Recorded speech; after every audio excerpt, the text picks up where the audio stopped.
An Illinois man and woman were convicted by a Milwaukee federal jury for running an illegal multi-million-dollar pyramid scheme in at least 4 states.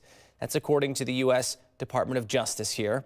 38-year-old Candace Cunningham and 53-year-old Joseph Johnson Jr. were convicted of stealing millions of dollars from victims with false promises. The scheme promised if victims invested their money in one of their schemes, they would receive payments from other participants that they recruited.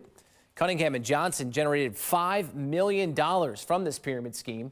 They were each convicted of 1 count of conspiracy to commit mail fraud and 6 counts of mail fraud. They face a maximum of 20 years in prison for each count.